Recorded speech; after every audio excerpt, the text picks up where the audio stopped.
Bom, pessoal, então vamos falar um pouco sobre a prosa romântica em meados do século XIX, mais ou menos 1850 em diante. Lembrando que nós estamos estudando o período do romantismo, tá? No Brasil, o período do romantismo começou principalmente com a independência, que foi em 1822. E a partir daí começa a haver uma procura pelas identidades nacionais. Quem é o Brasil? Quem são os brasileiros? O que é esse país que estava começando a nascer? Um novo país, mas que ainda não tinha uma história própria. Lembrando que a gente tinha sido até então colônia de Portugal, né? Então a gente viveu lá nessa época a poesia e a prosa romântica. Qual é a diferença entre prosa e poesia? A prosa é qualquer texto que não é verso, não é escrito em verso. Então nós temos conto, crônica, romance, novela, artigo de opinião, notícia, reportagem, texto dissertativo em geral. Então qualquer texto que não é em poesia, não é em formato de poema, é em prosa. Então nós tivemos na prosa romântica o principal representante, que foi José de Alencar. Nós já vimos nas aulas anteriores aí da apostila algumas obras dele, principalmente Iracema e Senhora, que foi objeto de análise lá na apostila, com trechos dessas duas obras. Então, só voltando um pouquinho na história do romantismo brasileiro, nós tivemos então, como eu disse, a poesia e a prosa. Na poesia nós tivemos as três gerações românticas. A primeira geração, que foi a indianista, representada pelo Gonçalves Dias. A segunda geração foi a ultrarromântica, ou a geração do mal do século, pessimista e influenciada principalmente pelos romancistas ingleses, os românticos ingleses, Byron, né, Shelley, principalmente esses dois. E aqui no Brasil nós tivemos como principal representante o Álvares de Azevedo. E depois a gente pode voltar nele, quando a gente for falar da prosa romântica, que ele tem um livro chamado Noite na Taverna, que é bastante interessante e é escrito em prosa, são contos, né? E a terceira geração da poesia é o Castro Alves, poesia condoreira, poesia social. Então eu separei aqui alguns livros, né? E na prosa nós temos como principal representante José de Alencar, não só por ele ter sido um bom escritor, mas também por ele ter escrito bastante coisa, né? Ele foi um dos mais representativos aí desse movimento, dessa fase. Não teve só ele, né? Depois a gente vai mostrar outros livros aqui que são importantes dessa fase da prosa romântica. Então José de Alencar, na prosa romântica, ele também, a gente costuma dividir a obra dele em três fases. Não são gerações como na poesia, mas são fases. Então ele teve a fase indianista, né, que tem, aqui eu estou representando aqui com Iracema, que nós vimos lá, tá? Na apostila, nós vamos fazer uma análise mais detalhada depois. E o Birajara, que também é um livro da fase indianista. E esse livro, o Birajara, trata da vida entre os índios, não tem a presença do homem branco, tá? É só a história das tribos indígenas lá entre eles, as relações entre eles. Já o Iracema, como nós vimos, um trecho nós vamos ver mais detalhado, é a história do envolvimento da Iracema com o Martim, que é um português que vivia ali na região, tomando conta do litoral cearense contra as invasões estrangeiras. Então ele acaba se envolvendo com essa Índia, e aí a gente vai ver depois detalhes do enredo desse livro. Tem também nessa fase indianista do José de Alencar o Guarani, que também é sobre a história de um índio com um homem branco, né? O Peri, no caso, com a Ceci. E depois também a gente pode fazer uma análise mais detalhada. Não está aqui, né? Não consegui achar ali, mas conforme a gente vai trabalhando aí nas aulas, a gente pode fazer depois uma análise mais detalhada dele. Depois a gente teve a fase urbana do José de Alencar, que é a fase em que ele trata da vida na corte, no Rio de Janeiro, né? Da vida ali na então capital do Brasil, onde viviam a burguesia, os funcionários públicos, a família real, e era um ambiente de festa, de bailes, de vida social intensa. Então ele retrata essa época e essa fase e esse contexto aí, né, da vida urbana no Rio de Janeiro. Então nós temos aqui o Senhora, que nós vamos fazer uma análise na continuação desse vídeo. A Pata da Gazela, também é um livro representativo dessa fase urbana. Lucila e Diva, né? Aqui nesse volume tem os dois aqui, né? Não sei se está dando para ver aí, mas esse é um volume que tem os dois livros. Então, e tem também outros, né, que não estão aqui, como Tio, né, o Tronco do Ipê e diversos outros. Então, nessa fase urbana do José de Alencar, ele retrata essa vida em sociedade, na vida urbana do Rio de Janeiro na época. Uma outra fase dele é a fase regional, ou regionalista, em que ele expõe, né, histórias e relatos sobre diversas regiões do Brasil. Então temos aqui o Gaúcho, tá? Que obviamente ele vai tratar o estilo de vida daquela região do Brasil. Então, mais importante do que a história em si, ou de que tenha sido uma história extremamente fiel, né, aos costumes, às palavras da região, essa obra e também como essa, o sertanejo, elas inauguram na literatura brasileira, de certa forma, o romance regional, a preocupação com atingir todas as regiões do Brasil, não só aqui o Sudeste, que era conhecido, mas também colocar na literatura as outras regiões brasileiras que muita gente nem conhecia, nem desconfiava que existia, né? O Brasil sempre foi um país muito grande, territorialmente falando, e hoje tem a facilidade das comunicações, da internet, da televisão, tudo mais, mas antigamente não havia nada disso. Então o sujeito que vivia numa determinada região podia passar a vida toda sem saber o que existia a 100, 200 quilômetros de onde ele nasceu.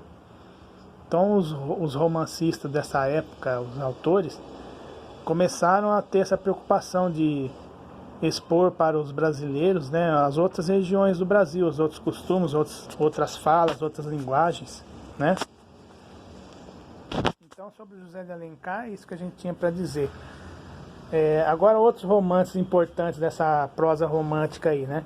Nós temos aqui Bernardo Guimarães com O Garimpeiro e Escrava Isaura, que seguramente é o mais famoso romance dele.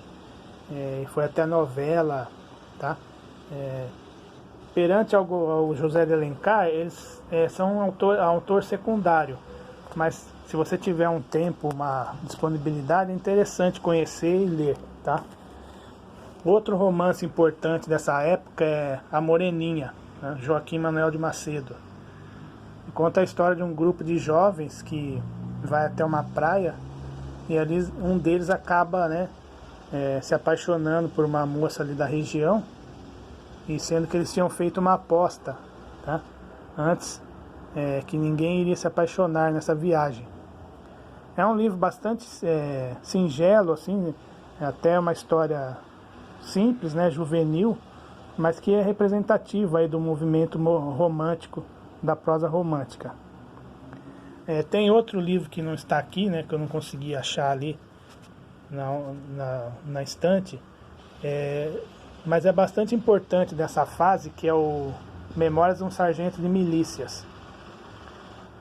Esse livro é importante porque ele traz elementos que não eram tão comuns na prosa romântica, do romantismo da época. Ele trata da figura do anti-herói, que é o Leonardo, né, o personagem principal, que não é aquele exemplo de herói que a gente tem nos livros românticos. Perdão.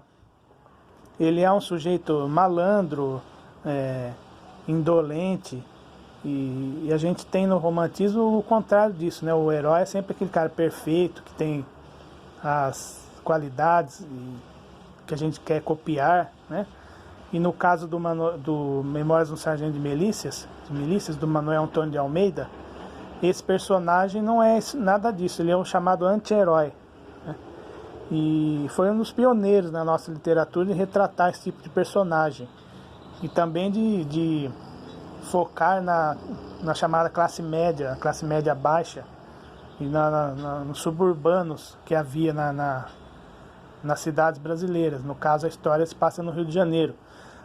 Mas o enfoque do livro não é a alta sociedade, a corte, os bailes, né, como no José de Alencar. Nesse caso desse livro, o enfoque é o subúrbio, né, as classes baixas, e todo aquele ambiente que envolvia esse tipo de história. Então esse livro Memórias de um Sargento de Milícias é importante, porque vocês conheçam. Ele foi durante algum tempo esquecido, mas de uns anos para cá ele voltou a ser, teve a sua importância reconhecida pelos especialistas, porque realmente é um livro importante, né? Durante a vida do autor, esse livro não fez sucesso, inclusive ele nem chegou a ser publicado com o nome do autor, foi escrito com um pseudônimo, né? Então ele na época não teve o valor que hoje a gente conhece que ele tem, né? Então é importante vocês lerem. Lembrando que todos esses livros que eu disse aqui, eles têm versões online, né, para download. Eu posso deixar no link aí na descrição do vídeo um link para você baixar esses livros para ler aí online, tá? Mas também é fácil de achar em livrarias por aí, que é um preço até acessível, certo? Desses todos que eu disse aqui, sem dúvida nenhuma, José de Alencar é o mais representativo. E também esse Manuel Antônio de Almeida com Memórias de um Sargento de Milícias, tá? Então na continuação aí a gente vai ver um pouquinho da história de Senhora e depois um pouquinho da história de Iracema. Fazendo uma análise então mais detalhada dessa obra aqui, é uma das últimas obras do José de Alencar. Ele escreveu pouco antes de morrer e é representante dessa fase urbana que nós falamos na parte anterior do vídeo, que tem como obras, né, Lucila, Diva, Pata da Gazela, entre outras. Senhora é considerado um dos romances mais bem escritos e acabados dele. Resumidamente, qual é a história? É a história de Aurélia, que é uma moça muito humilde, que acaba se relacionando com Fernando, por quem ela era apaixonada, só que o casamento acaba não se realizando, porque Fernando queria um dote maior do que ela poderia oferecer. O que seria um dote? O dote é um dinheiro que as famílias da noiva ofereciam ao noivo quando ocorria o casamento. Então, obviamente, quanto mais rica era uma moça, maior o dote que o noivo ia receber. E esse Fernando estava interessado no dote de uma outra moça rica. E por isso ele acaba desfazendo o relacionamento com a Aurélia. A Aurélia, obviamente, não fica muito feliz com isso, fica muito chateada, triste. Só que o destino acaba pregando uma peça, né, nos dois. A Aurélia, com o passar do tempo, recebe uma herança milionária e passa a se tornar uma pessoa rica e influente na sociedade. Pensando numa possível vingança, ela chama o seu tio de lado e propõe para ele, você faz uma proposta lá pro meu ex-noivo para ele se casar com uma moça rica, mas ele não vai saber quem é, só vai saber no dia do casamento. E esse tio vai lá e faz a proposta ao Fernando.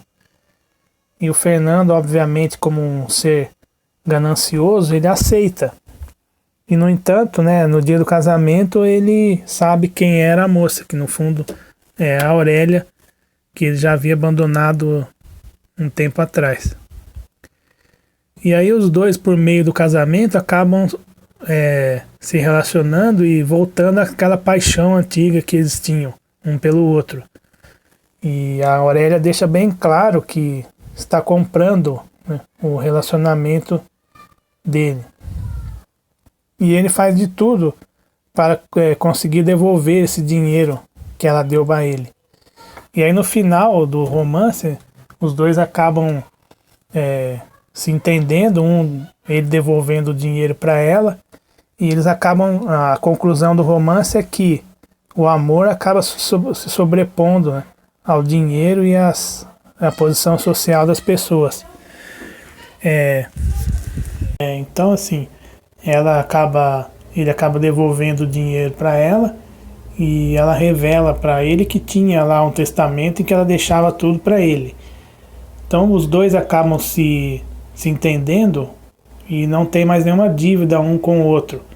Fica a conclusão que é o seguinte: o amor acaba se sobressaindo em relação ao dinheiro. O dinheiro sai da vida deles e dá espaço para o verdadeiro amor que eles sempre sentiram.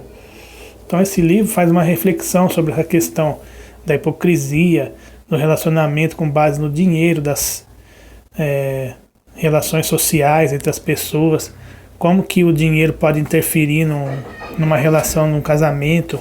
Então fica essa discussão aí para a gente refletir, né, a respeito nas próximas aulas. E o papel da mulher também, como era no século XIX e como é hoje em relação ao casamento, a dinheiro e outras coisas mais.